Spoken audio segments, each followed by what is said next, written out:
Hey there, welcome back to another video. This time around, it is my rant on the 2018 spy thriller Red Sparrow. Now, when this film came out, I gotta be honest, I didn't give a shit. I wasn't a big fan of Jennifer Lawrence. The trailers did nothing for me, but I got this steelbook for cheap at a thrift store, and it was 4K. And I am a sucker for 4K, so I decided to watch this film in 4K and give it a shot because I like spy thrillers. I really enjoyed another spy thriller that featured a female lead in Salt with Angelina Jolie. So I was thinking maybe it could be something along those lines.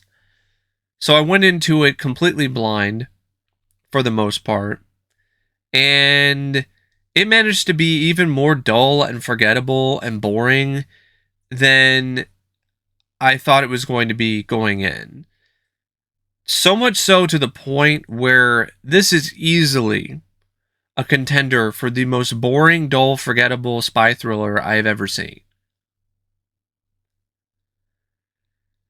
So the film is directed by regular Hunger Games collaborator Francis Lawrence, who also directed Constantine. That was his directorial debut.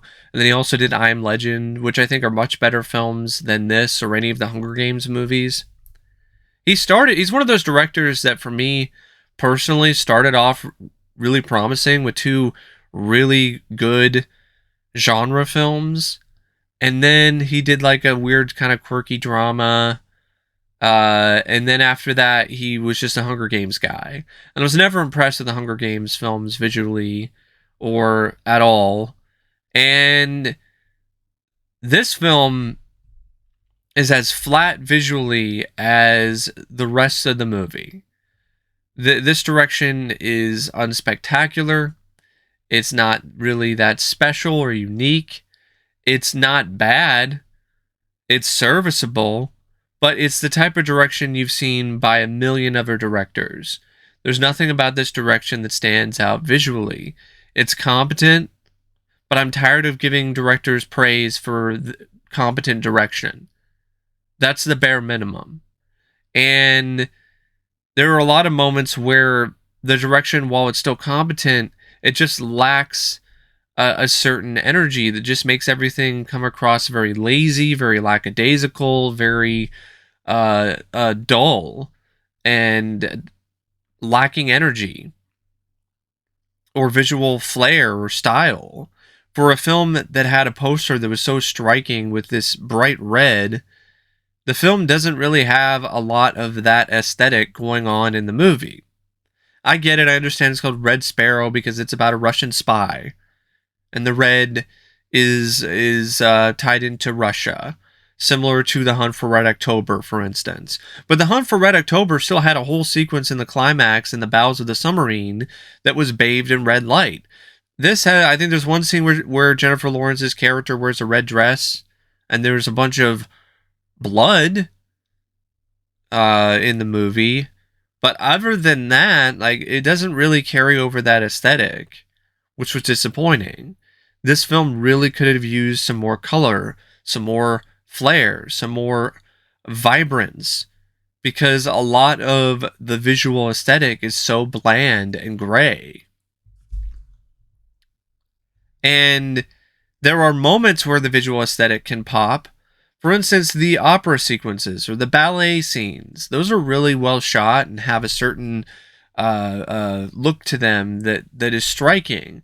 But then as soon as it gets into the spy stuff and focuses on Dominica and her going to America to try to get some information, and then you have the whole stuff involving her and this other agent, and then it leads to her going back to Russia and being tortured, and then she goes back to America and then pulls a double cross on her uncle. Like, the way that that's all shot is just incredibly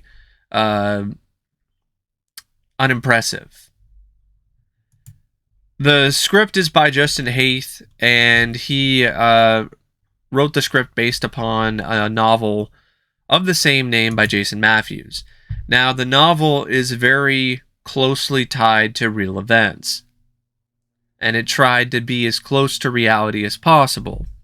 And a novel that's based on a true story, based on real spies, is something that can be compelling in ways that a film can't. Because a lot of these novels are technically something you could consider to be nonfiction. And the fact that it's a real story and the perspective that you're reading is from someone who was actually involved in this real scenario makes it something that is infinitely more interesting than a film that is dealing with the same source material. Because a film shouldn't have the same limitations. A film should be able to play around with some of the reality, so to speak, to make things more engaging, to make things more entertaining. Because real spy stuff is boring. I'm sorry, it just is. It's boring. Real spy things, switching discs, doing all this other stuff, it's boring. It's really boring stuff. And when you rely so much upon reality and trying to be realistic in a spy thriller, you're going to have a boring spy thriller. That's why films like Mission Impossible or the James Bond movies or the Bourne films or something like Salt are so much more effective and so much more memorable when it comes to this genre, because they aren't so closely tied into reality. They throw in some fantasy elements in there. And it's not that I can't appreciate a gritty thriller that's based on reality. For instance, I love Zodiac. Zodiac is one of my favorite David Fincher films, and that's over 2 hours. That's almost 3 hours long. And that's based on a real story. But that's such a compelling film in ways that this film just isn't. And I think the script is definitely one of the biggest problems with this movie. It doesn't have enough fun with the spy elements. In fact, it doesn't have fun at all with these spy elements and takes them way too seriously and makes them dull and boring. The elements that could be tongue-in-cheek or kind of entertaining, like the horror school that Jennifer Lawrence's character goes to learn how to be a whore and manipulate men and so on, that's all played out in a way that is super serious and makes it ridiculous. I know this is a real thing. This school actually existed, and these Russians trained these sparrows. But that still doesn't change the fact that by playing this with a straight face and being so serious with it, it makes it come across as completely ludicrous when it comes to a movie that's taking itself so seriously. Especially when you have like lines of dialogue where you have a Russian superior talking to Dominika, and he's asking her if she has a magic pussy. I mean, it's hard to take the film seriously when it's doing stuff like that. And I think that's that's an attempt where it's trying to be a little more tongue-in-cheek, but it's written in a way that's just so tone-deaf that it just doesn't work. So it's one of those things where the script needed to find a better balance of levity and seriousness. Also, I do not give 2 fucks about Dominika as a character, even though I should. Like, you should be sympathetic to Dominika Urgarova, because she was a ballerina. She broke her leg in horrific fashion on stage, and it cost her her career and her life as she knew it. And then she had to go and work with her uncle, who is an unsavory, despicable person, and be a spy against her will, essentially. So you should sympathize with her. But the way that things are written, even though there are those elements that are present to make you sympathetic, the way that things are structured, you don't feel as much sympathy as you should, because this character is so awful. She's an awful person.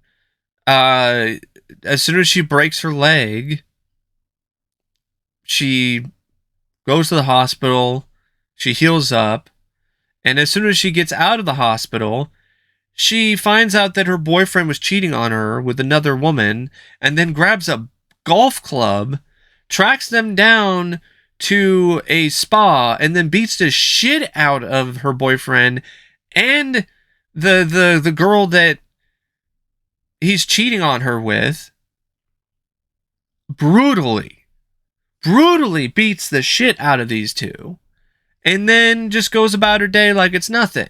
And I'm supposed to be sympathetic towards this character who's a fucking psychopath? I'm supposed to root for her? I'm supposed to be like, you go girl, turn those tables on your uncle and be a hero for Russia.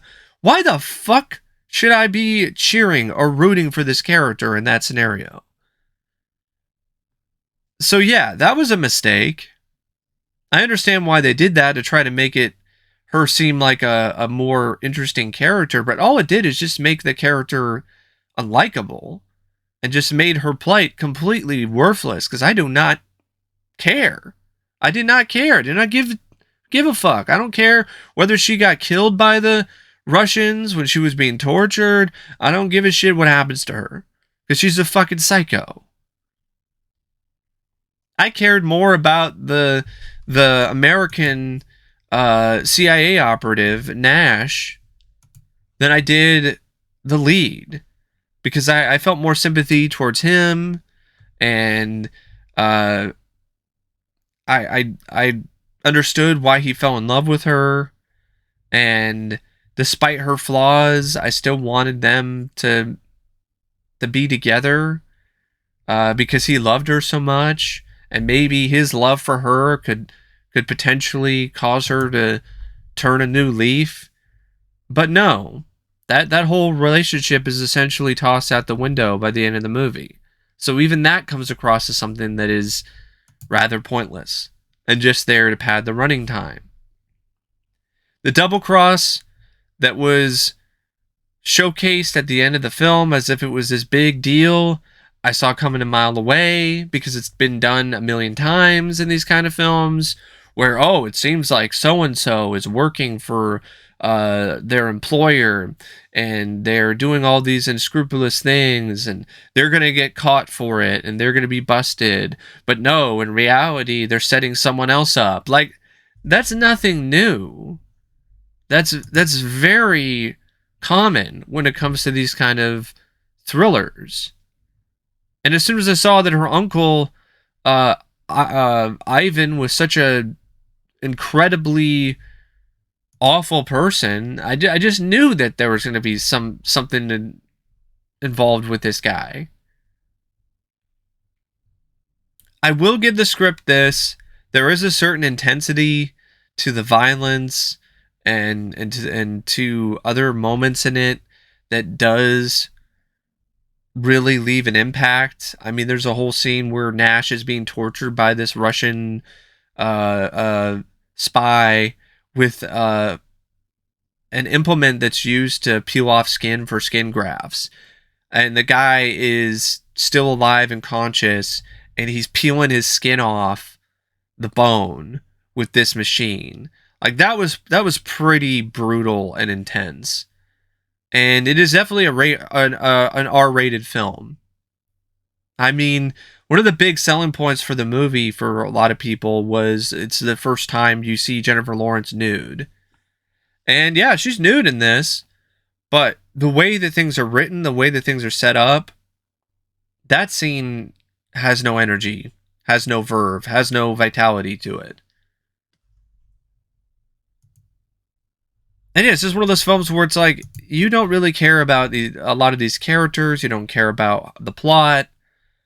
something involving some documents that some American member of Congress or the cabinet or something along those lines has access to, and the CIA is working with Russia and working with this Sparrow, Dominica, to try to get this information, and then it turns into a double cross where Dominica is using the work that she did for the CIA to set up Ivan as the mole that the Russians are trying to find. A mole in their intelligence group that is giving information to the Americans. And the real mole is someone else who gets away with it all. He's a general in the Russian army, and he gets away with everything that he's done because Dominica decides to cover for him and then take his place. And that's it. That's Red Sparrow. I mean, there's some other stuff involving Dominica training to be a whore at whore school, which honestly, that whole bit sounds like the plot of a porno. And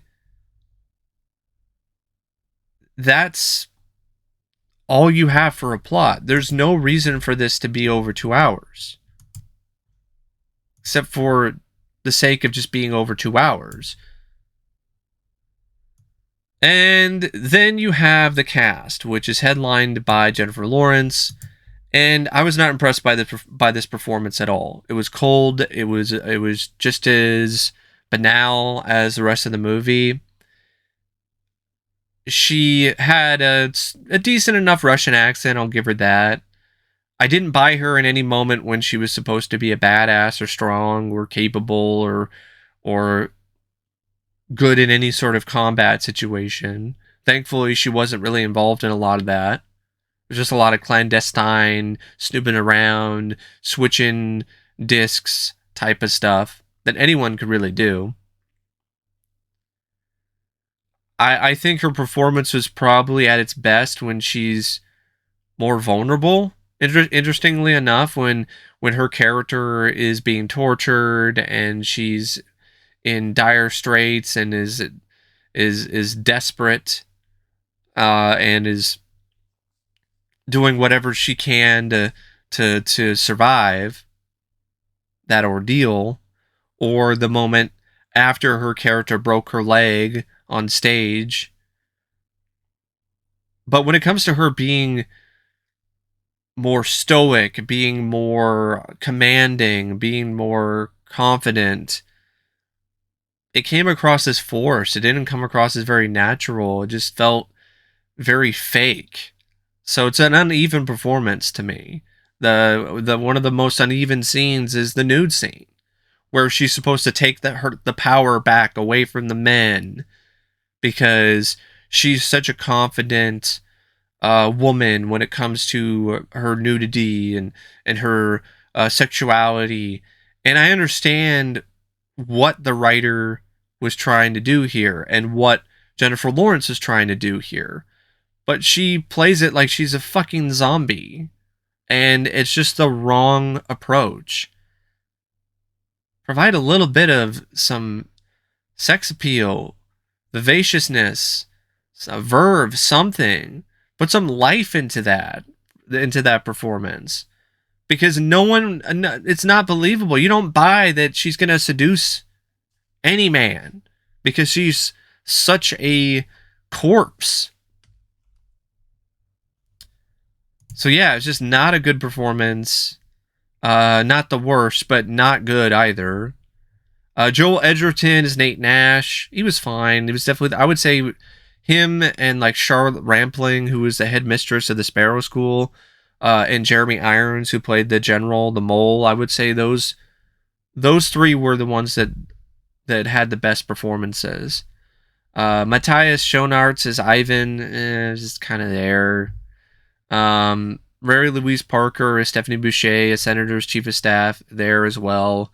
So is Ciarán Hinds as Colonel Zakharov. Or Jolie Richardson as Nina, Dominica's mother, or Bill Camp, who played Nash's supervisor. But really, the most stand-up performances are from Joel Edgerton, Charlotte Rampling, and Jeremy Irons. But as solid as those three were, they weren't enough to save this film. The film also features some cinematography by Joe Willems, but it's nothing that impressive or incredible or that praiseworthy. Neither is the editing by Alan Edward Bell or the music by James Newton Howard, who I know is very capable of really good scores. This is definitely not one of them. And it has a running time of 140 minutes, and it's just way over long and bloated and boring. That's really the best. The film is every bit as bland and dull as the cover art for this steelbook. I mean, you look at the face that she's making on this cover, that's her performance most of the time. Blank, dead-eyed, just not at all charismatic or strong. It's a very weak performance for ultimately a pretty weak character, despite the fact that Dominica turns the tables on her powerful uncle and takes the mole's place and now is working both sides and she's a hero. Despite all that, like, it doesn't really have moments where it makes her come across as that strong of a character. Other than the moments where she's beating up on defenseless men.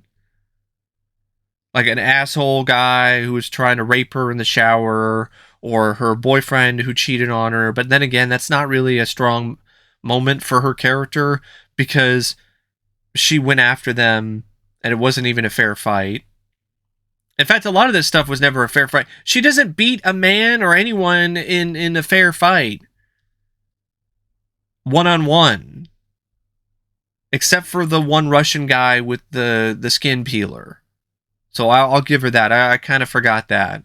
We can't blame me because it's not like the fight between the two was really that memorable or exciting. But yeah, Red Sparrow, I mean, more like Red Snoozer. Really, it's such a snooze fest. Easily one of the most dull, boring spy thrillers out there.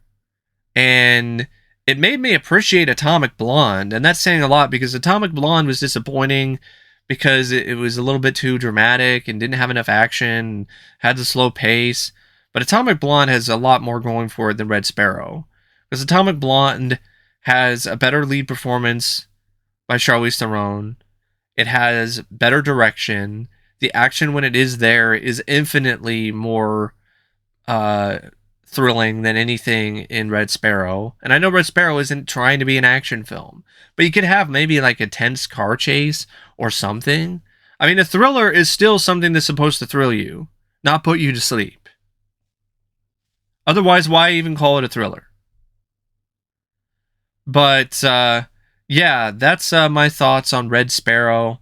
And as always, thanks for watching, and I'll see you later. See ya.